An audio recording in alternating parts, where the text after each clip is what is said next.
है बालाजी भगवान, मेरे बालाजी भगवान।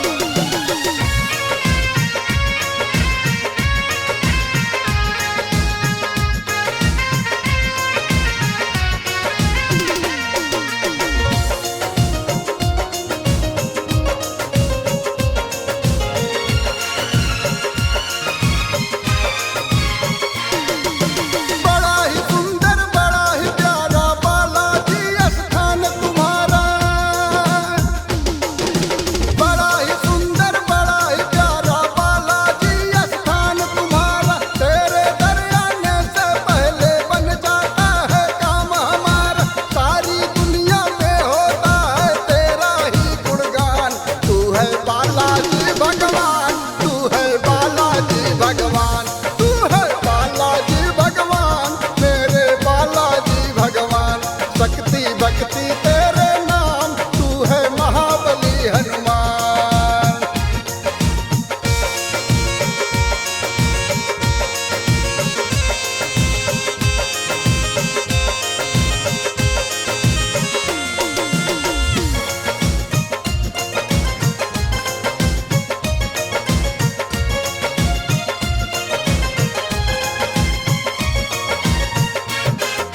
मेहदीपुर के बालाजी मेरे कष्ट सभी हर लेते हैं, दुष्ट आत्मा नाम ही सुनकर पहले ही चल देते हैं, पहले ही चल देते हैं, पहले ही चल देते हैं। मेहदीपुर के बालाजी मेरे कष्ट सभी हर लेते हैं, दुष्ट आत्मा नाम ही सुनकर पहले ही चल देते हैं। बलियों के बलि श्री महाबली के छाती में भगवान, तू है बालाजी भगवान, तू है बालाजी भगवान, तू है बालाजी भगवान, मेरे बालाजी भगवान। शक्ति भक्ति तेरे नाम, तू है महाबली हनुमान।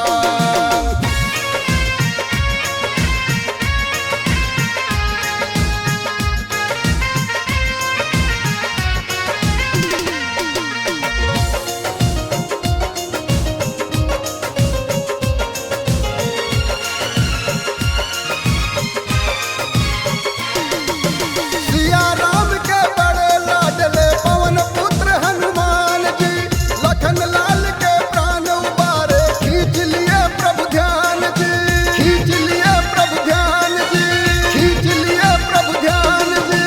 सिया राम के बड़े लाडले पवन पुत्र हनुमान जी, लखन लाल के प्राण उबारे खींच लिए प्रभु ध्यान जी।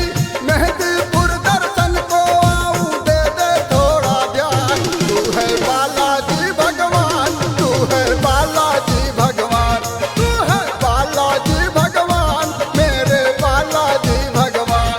शक्ति भक्ति तेरे नाम, तू है महाबली हनुमान।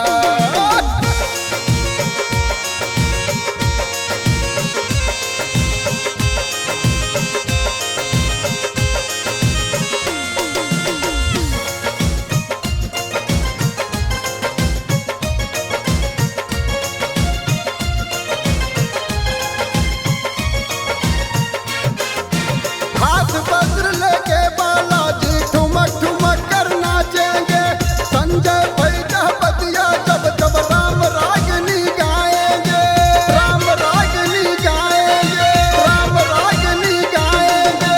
हाथ वज्र लेके बालाजी ठुमक ठुमक कर नाचेंगे, संजय भैया बतिया जब जब राम रागनी गाएंगे।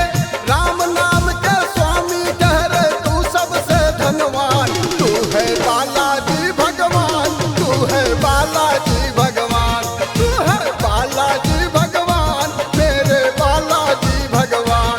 शक्ति भक्ति तेरे